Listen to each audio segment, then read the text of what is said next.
पहली बात, अगर आपने मेरे वीडियो पर गलती से भी क्लिक कर दिया तो मैं आपके जानकारी के लिए बता देता हूं, अगर आप लोग मर्द हो, अगर आपके अंदर जिगरा है तो आप लोग इस वीडियो को अंत तक देखना और अपने अंदर से कायरता को हटा दो कि मेरा बोर्ड एग्जाम आ गया, मैंने पढ़ाई नहीं किया है, मैं फेल हो जाऊंगा, ऐसा वैसा।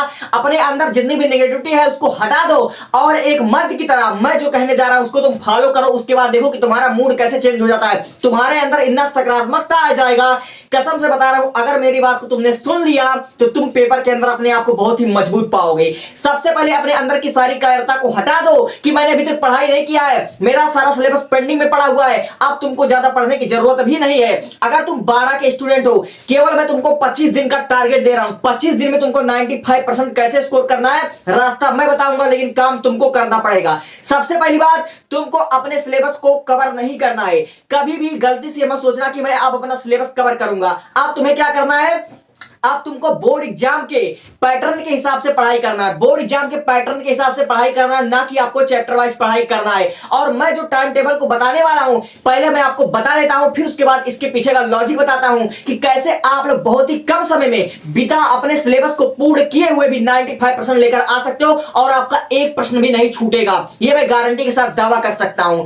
सबसे पहली बात, अगर आपके पास 25 दिन बचा हुआ है तो अपने अंदर एक ऊर्जा लगाओ और ऐसा फील करो कि आपका पहला और आखिरी मंजिल है, पहला और आखिरी मंजिल है। अगर यह सोचकर काम करोगे तो जिंदगी के हर एक स्टेप पर तुम सफलता को प्राप्त करोगे। ठीक है, अगर तुम्हारे पास 25 दिन का चैलेंज है और तुमको 5 सब्जेक्ट का पेपर देना, क्लास 12 वालों के लिए मैं बता रहा हूं, ठीक है, तो सबसे पहली बात, आपको पर डे 5 सब्जेक्ट को बराबर टाइम आपको देना पड़ेगा। और आपको किस तरह से पढ़ाई करना है, आपको ये नहीं कि आज एक चैप्टर केमिस्ट्री का पढ़ा तो आज एक चैप्टर फिजिक्स का पढ़ा, ये सब नौटंकी करने की कोई जरूरत नहीं, क्योंकि अब आपके पास उतना टाइम भी नहीं रहा है। ठीक है, तो आप जो भी होगा पूरा वन शॉट होगा। ठीक है, तो आप लोग क्या कीजिए, 5 सब्जेक्ट है, 5-5 डे आपको देना है, या फिर आप लोग एक दिन में 5 सब्जेक्ट को बराबर आप लोग टाइम दो। आप लोग चाहे से करो, वो आप पर डिपेंड करता है। ठीक है, मैं जो टाइम टेबल बता रहा हूं, मैं जो रणनीति बता रहा हूं, इस तरह से मैंने पढ़ाई करा था। बंबई से आकर मेरा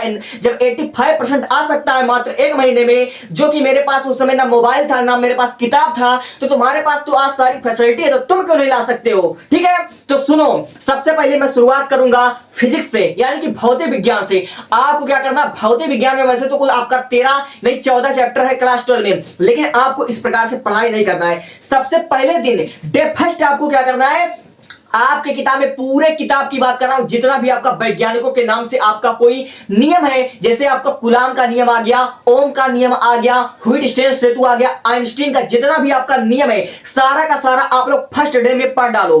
पूरा किताब का मैं बात कर रहा हूं, पूरे किताब का। और मोस्ट इंपॉर्टेंट, ना कि आपको सब कुछ नहीं पढ़ना, आपको मोस्ट इंपॉर्टेंट जितना है, पहले डे में आप लोग केवल वैज्ञानिकों के नियम पढ़ डालो। और सेम आपको करना केमिस्ट्री में, जितने भी आपके वैज्ञानिकों के नाम से है, जैसे आपका राउल्ट का नियम आ गया, हेनरी का नियम आ गया, वेग स्थिरांक का नियम आ गया, जितना भी आपका नियम है, पूरा डे फर्स्ट में आपको केमिस्ट्री के फिजिक्स के, ठीक है, केमिस्ट्री फिजिक्स का आपका पूरा वैज्ञानिक का नाम आपको खत्म कर देना है। और डे 2 में, सेकंड 2 में क्या करना है, आपको फिजिक्स के सारे इंपॉर्टेंट पार्ट 1 का आपको डेरिवेशन खत्म करना है। एक दिन में केवल या तो करो या तो मरो, और बहुत ही फ्यू डेरिवेशन को आपको कवर करना है, जो कि बोर्ड एग्जाम में आने के चांसेस हैं। आपको सिलेबस नहीं कवर करना है, तो आपको दूसरे दिन में क्या करना है, फिजिक्स का सारा डेरिवेशन आपको कवर कर देना है। और दूसरी बात, केमिस्ट्री में आपको क्या करना है, जितना भी आपका अभिक्रिया है, जैसे प्रथम कोटि की अभिक्रिया, द्वितीय कोटि की भी अभिक्रिया, और फिर उसके बाद जितने भी आपके अभिक्रिया पर जो आपके सूत्र प्राप्त हो सकते हैं, उसको आपको कवर कर देना है।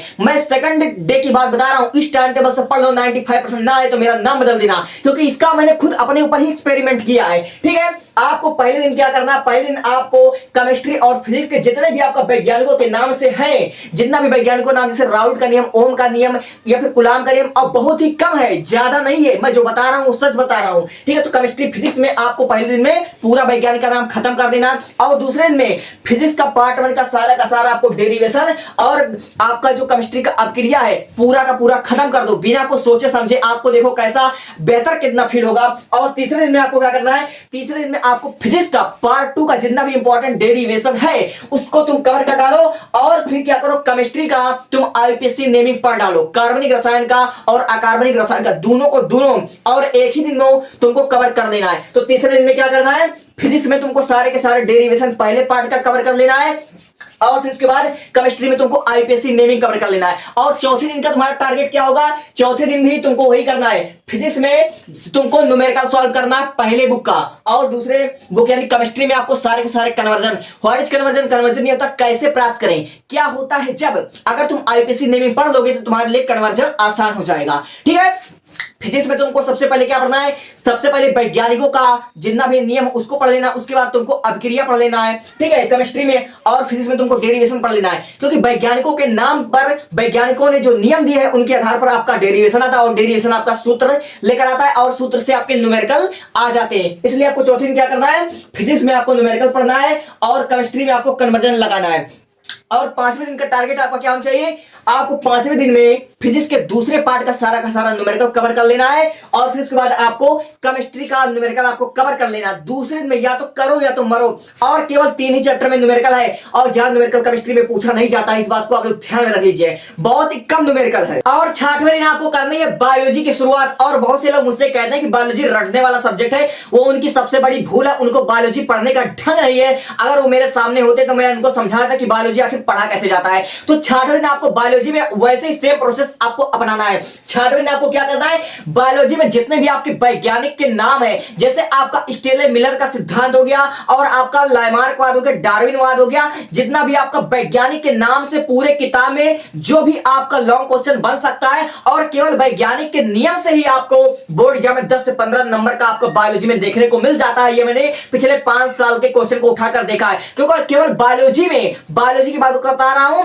उसमें वैज्ञानिकों के नियम के आधार पर ही आपको 10 से 15 नंबर का क्वेश्चन देखने को मिल जाता है, और ये अक्सर लॉन्ग क्वेश्चन में आपको देखने को मिल रहा है। यानी कि आपको 6वें दिन में आपको क्या करना, जितने भी आपके पूरे किताब के मोस्ट इंपॉर्टेंट वैज्ञानिकों के नाम पर जितने भी आपका लॉन्ग क्वेश्चन बन सकता है, सबको आपको एक ही दिन में कवर कर लेना है। और हाँ, बहुत ज्यादा नहीं, बायोलॉजी पढ़ने का सबसे ज्यादा तरीका, सबसे बेहतरीन तरीका बता दूं, आप लोग उसको, ठीक है, स्टेप वाइज पढ़िए, स्टेप वाइज। कभी भी आप लोग रटने की कोशिश मत कीजिए, बायोलॉजी को समझ समझ के पढ़िए। और बायोलॉजी में ज्यादा आप लोग डायग्राम के हिसाब से आप लोग समझने का प्रयत्न करें, डायग्राम के हिसाब से आप लोग समझने का प्रयत्न करें। ठीक है, और कुछ कुछ तो आजकल एनिमेशन वीडियो बनता है, तो एनिमेशन वाला वीडियो अगर आप लोग देखते हो तो आपको ज्यादा मतलब याद रहेगा। ठीक है, और फिर उसके बाद आप देखिए, उसके बाद आपको क्या करना है, जितना भी आपकी किताब का मोस्ट इंपॉर्टेंट डायग्राम है, और मैंने बायोलॉजी का किताब उठाकर देखा, आपको 18 से 20 डायग्राम ही है, जिसमें से आपका कुल मोस्ट इंपॉर्टेंट नहीं है, लेकिन आप लोग एक दिन में 18-20 डायग्राम तो प्रैक्टिस कर ही सकते हो ना, क्योंकि या तो आप लोग करो या तो मरो, ऐसे वो आपको पढ़ना है। ठीक है,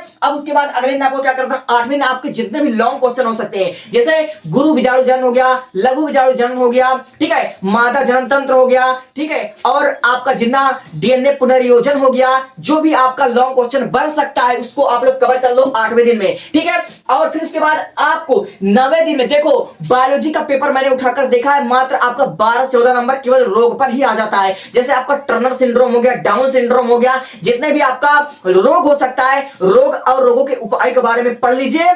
मात्र 10 से 15 नंबर का केवल आपके बायोलॉजी के पेपर में रोग के बारे में ही आता है। इसलिए आपको क्या करना है, 9वें दिन केवल और केवल आपको रोगों के बारे में पढ़ना है, जितना भी आपका रोग बन सकता है। ठीक है, और फिर उसके बाद आपको क्या करना है, ऑल इंपॉर्टेंट, यानी कि आपको 10वें दिन आपका पूरा मिक्स पढ़ना है, क्योंकि बायोलॉजी बच्चे कहते हैं हम भूल जाते हैं, तो आपको पूरा का पूरा, या तो आप क्या कीजिए पिछले 5 साल का वो सॉल्व कर लीजिए। और हाँ, बायोलॉजी में आपका ज्यादा क्वेश्चन रिपीट होता है। ठीक है, फिजिक्स में और केमिस्ट्री में आपका न्यूमेरिकल रिपीट कभी नहीं होता है, उसमें आपका अंक बदल दिए जाते हैं। लेकिन बायोलॉजी में क्या बदलेंगे, बायोलॉजी में आप लोग पिछले 5 साल का या तो आंसर पेपर कर लीजिए भाई, क्योंकि बायोलॉजी मैंने देखा हर साल क्वेश्चन को रिपीट होते देखा है, हर साल रिपीट होता है। बायोलॉजी बहुत ही आसान सब्जेक्ट है, अगर आपने थोड़ा सा दिमाग लगा लिया तो आपका 90% आ सकता है बायोलॉजी के पेपर में। और बायोलॉजी के पेपर में कुछ है वे नहीं है, पता नहीं कैसे बच्चे कहते हैं बायोलॉजी कठिन है, डिफिकल्ट है, मैथ होता तो बात अलग है। ठीक है, अब देखो, इंग्लिश पढ़ने से पहले मैं कह रहा हूं, अगर आपको इंग्लिश कुछ भी नहीं आता है, आपको इंग्लिश में ट्रांसलेशन नहीं आता है, पैराग्राफ राइटिंग नहीं आता, आपको निबंध लिखने का तरीका नहीं है, आर्टिकल नहीं आता, लेटर नहीं आता, एस्से नहीं आता, कुछ भी नहीं आता है, तो शुरुआत में सब वोकैबुलरी से करिएगा। और वोकैबुलरी के जो आपका बेस्ट टीचर वो रहेगा आप लोग डियर सर से।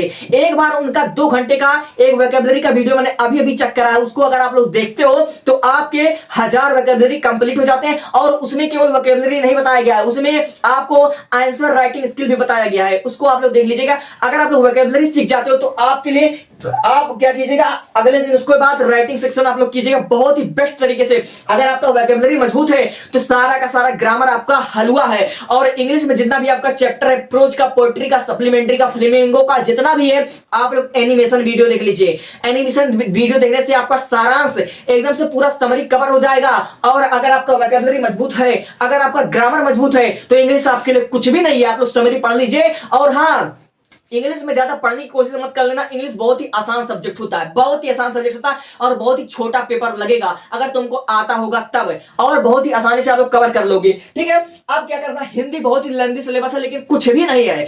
आपको पहले दिन हिंदी में क्या करना, संस्कृत खंड कवर कर लेना है। दूसरे दिन में आपको गद्य खंड पूरा, पद खंड पूरा नहीं, मोस्ट इंपॉर्टेंट कवर करना, 2 या 3 चैप्टर। और मैंने सारे के सारे इंपॉर्टेंट क्वेश्चन मैंने 500 मिनट एक ही वीडियो में आप लोग कवर कर सकते हैं। मेरे चैनल के जाइए, उसमें चेक कीजिए, और 5-5 मिनट में मैंने एक किताब की पूरे के पूरे chemistry, physics, biology, math, Hindi, English सारे इंपॉर्टेंट क्वेश्चन को मैंने बता दिया है। और अगले दिन आपको क्या करना है, व्याकरण कवर कर लेना है, और फिर उसके बाद आपको निबंध, पत्र लेखन आपको कवर कर लेना है। तो इस तरह से आप लोग अगर पढ़ाई करते हो, 5 सब्जेक्ट है, प्रत्येक सब्जेक्ट को 5-5 दीजिए, 25 दिन में आपका 95% आ जाएगा। और कभी भी सिलेबस को या किताब को चैप्टर वाइज मत पढ़ना, क्योंकि चैप्टर वाइज पढ़ोगे तो आपका सिलेबस इतना लेंथी लगेगा, आप लोग डिप्रेशन के शिकार हो जाओगे, आप लोग स्ट्रेस में चले जाओगे। और जिस तरह से मैं कह रहा हूं, अगर पढ़ोगे तो आपको कभी भी पढ़ाई बोझ नहीं लगेगी, और आपको ऐसा लगेगा कि यार मैंने पूरा का पूरा कवर कर दिया, सारा क्रिया खत्म, बायोलॉजी का सारा रोग खत्म एक ही दिन में, पूरा डेरिवेशन खत्म, न्यूमेरिकल खत्म। ऐसे आपको लगेगा कि हाँ सब कुछ खत्म हो रहा है। ठीक है, और आपको ज्यादा डरने की जरूरत नहीं कि 12 का एग्जाम है, उतना लेंथी सिलेबस। अरे तुम केमिस्ट्री का जाकर पेपर उठाकर देख लेना, उसमें 2 या 3 ही न्यूमेरिकल मिलेगा केमिस्ट्री की किताब में, और फिजिक्स में 3 ही 4 न्यूमेरिकल मिलेगा तुमको। अरे पूरे किताब में, पूरे पेपर में मैं देखा हर एक सब्जेक्ट में, हिंदी हो, इंग्लिश हो, फिजिक्स हो, केमिस्ट्री हो, बायोलॉजी, केवल 24 क्वेश्चन आते हैं। अरे 24 क्वेश्चन कवर करने के लिए क्या पूरा किताब चाटोगे, और 25 दिन में कुछ नहीं कर पाओगे। जिस तरह से मैं बता रहा हूं वैसे पढ़ लो। पहले दिन केवल वैज्ञानिकों के नियम से आधारित क्वेश्चन को सॉल्व करो, दूसरे दिन डेरिवेशन अभिक्रिया को सॉल्व करो, तीसरे दिन भी डेरिवेशन पार्ट 2 फिजिक्स का और आईपीसी नेमिंग लॉन्ग क्वेश्चन को सॉल्व करो। और फिर उसके बाद चौथे दिन आपको न्यूमेरिकल कन्वर्जन करना है, और 5वें दिन आपको numerical all important question cover करना है। इस तरह से पढ़ोगे तो पढ़ाई कभी बोझ नहीं लगेगी, समझे। अगर बात अच्छी लगे तो आप लोग चैनल को सब्सक्राइब कर सकते हो, और 25 दिन आपका साथ में निभाऊंगा। और मैंने केमिस्ट्री के इंपॉर्टेंट क्वेश्चन को पढ़ा रखा है, जितने भी आपका कन्वर्जन मैंने पढ़ा रखा है। ठीक है, आपको 7वां चैप्टर रोग के बारे में पढ़ा रखा है, अगर चेक करना हो तो चेक कर लेना। और इंपॉर्टेंट क्वेश्चन को जानना तो आप लोग मेरा वीडियो देख सकते हो, 5 सब्जेक्ट को मैंने बताया, और उसके आने के 90+ चांसेस है। और आपको ज्यादा टेंशन तो बिल्कुल नहीं लेना है कि 25 दिन में मेरा एग्जाम है तो मैं पागल हो जाऊं, कुछ नहीं होता, ऐसा कुछ नहीं हुआ। अरे एक बार पेपर देकर तुम वहां से बाहर निकलोगे, तुम्हें बहुत अच्छा फील होगा, 2-4 दिन का दुख रहेगा, बात खत्म।